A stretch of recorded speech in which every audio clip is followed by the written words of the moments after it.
বাসি ও বৌদি বাসি, তবে আমি কিন্তু ওই কেষ্ট নই, অনুজ লক্ষণ।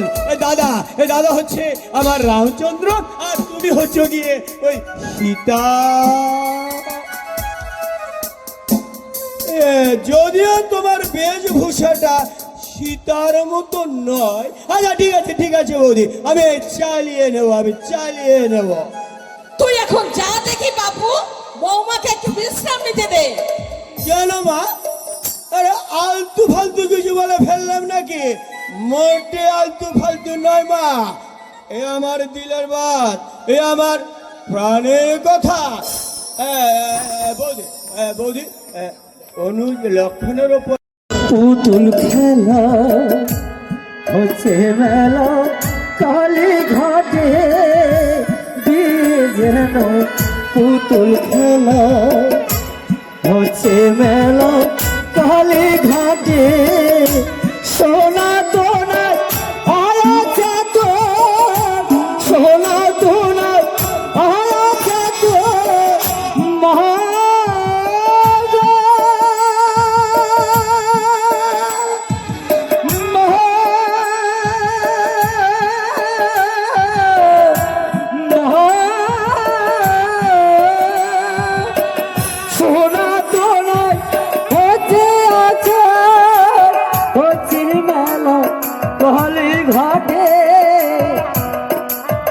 যুগের হাওয়া পাল্টে গেছে, শ্বশুর ভাসুর মানে না। যুগের হাওয়া পাল্টে গেছে, শ্বশুর ভাসুর মানে না। যুগের হাওয়া পাল্টে গেছে। নীলমণি, চমৎকার গাইছো। আধুনিকতার নামে যারা স্বেচ্ছাচারী, তাদের কানে এ গান হয়তো খুব খারাপ লাগবে, কিন্তু এই যুগে তোমার এই অবদান হীরকের মতো উজ্জ্বল, সত্যি অতি প্রয়োজনীয়। মা, শুনলাম বৌদি নাকি এসেছে। এই নেই বুঝি সেই বৌদি? প্রণাম প্রণাম জানাই তো।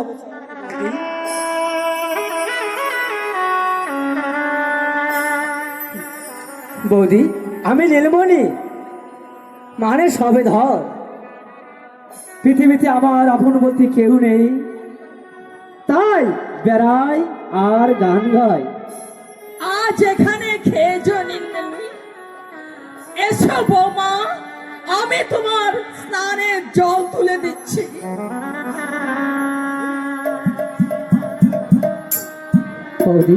যুগের হাওয়া পাল্টে গেছে, শ্বশুর ভাসুর মানে না। যুগের হাওয়া পাল্টে গেছে। যেমন এখানকার এই জঙ্গলি মানুষ, তেমনি তাদের গান বাজনা। ছি ছি ছি ছি ছি ছি ছি ছি। হ্যালো বিয়ে করে বউ নিয়ে বাড়ি এসেছে। ওটা বিয়ে করা বউ না বাজারের মেয়ে, তাই বা জানছো কি করে হে ঘোষাল? আরে বলছে তো, মহিত যখন ওই হোস্টেলে থেকে কলেজে লেখাপড়া করতো, তখনই নাকি কোন এক মেয়ের সাথে ভাব সাপ করে কোর্ট রেজিস্ট্রি করে বিয়ে করেছে। ছি ছি ছি ছি ছি ছি বলি, কালে কালে আর কত কি দেখবো। আরে আরে ঘোষাল, এ তো হচ্ছে গিয়ে তোমার শোনা কথা, সঠিক কিছু জানো? আরে জানবো কি করে? আমি তোর মেয়ের কোনো আত্মীয় কুটুম না। আমি কিন্তু জানি হে ঘোষাল, আমি সব জানি, সারা বিশ্ব ভ্রমণের খবর। এই নিষ্পত্তি সর্বার বস্তার মধ্যে। তবে জানো তো হে ঘোষাল, আমি হলাম গিয়ে সাদা শীতে মানুষ, কারো সাথেও নেই পাচেও নেই। তবে বস্তার মুখ যদি আমি একবার খুলে দেই, তাহলে দেখবে হর হর হর হর করে বেরোতে থাকবে। তোমাকে আর আমি জানি নে, এই কথাটা বললে কি এই যৌবন বয়সে দুইজনে মিলে আমরা কত কীর্তি না করেছি। এই একবার ভাবো তো, কোনো সুন্দরী মেয়ে, কোনো সুন্দরী বউ আমাদের দুজনের হাত থেকে গিয়ে হাই পেত। স্বপ্ন স্বপ্ন শর্মা সব একেবারে স্বপ্ন বলে কোথাও বিয়ে দিয়ে দেয়। আমি সে শালার মাথাটা একবারে ফাটিয়ে দেবো। পারবে? আরে তখন দেখে নিস আমি পারি কিনা। মিলন, তুই আমার সবরে মালা, তোকে ঘিরে আমার জীবনের কত স্বপ্ন। কেউ তোকে আমার কাছ থেকে ছিনিয়ে নিয়ে যাবে, এ আমি কিছুতেই সহ্য করতে পারবো না রে মালা, এ আমি কিছুতেই সহ্য করতে পারবো না। আমিও অন্য কাউকে স্বামী বলে তার গলায় কিছুতেই বরমাল্য দিতে পারবো না মিলন। তাছাড়া তোমার পায়ে যে আমি নিজেকে উৎসর্গ করে দিয়েছি।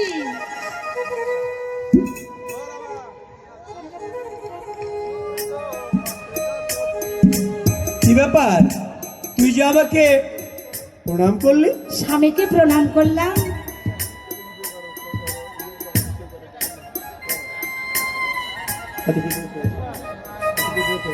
এই তাতে কি দোষ হয়েছে?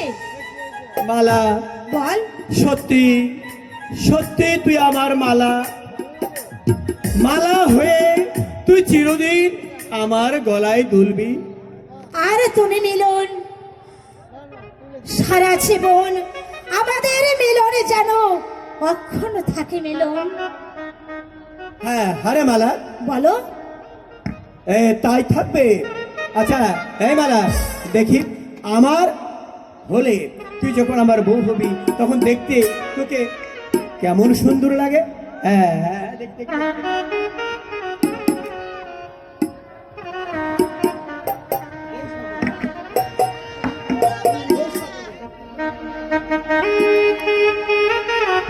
বাহ বাহ, বড় সুন্দর। এই মালা, এত সুন্দর লাগছে। সত্যি বলছো? যদি বউ সাজো গো আরো সুন্দর লাগবে গো, যদি বউ সাজো গো আরো সুন্দর লাগবে গো। বলো বলো আরো বলো, লাগছে মন্দ নয়, জীবনের স্বপ্ন ওগো সত্যি যেন হয়। যদি বউ সাজো গো আরো সুন্দর লাগবে গো, যদি বউ সাজো গো আরো সুন্দর লাগবে গো।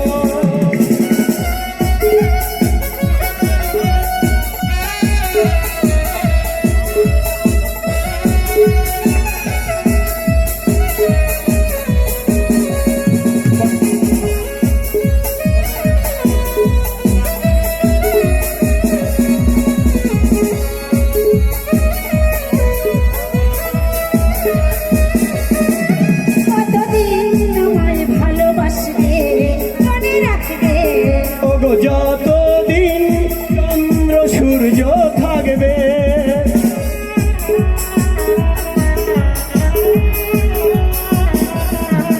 যদি ঘর ভাঙা ঝড় আসে, ওগো আসে, আমি সেদিন রইব তোমার পাশে। বলো বলো আরো বলো, লাগছে মন্দ নয়, জীবনের স্বপ্ন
বলেছি আমরা যখন ছোটবেলায় বর আর বউ সাজতাম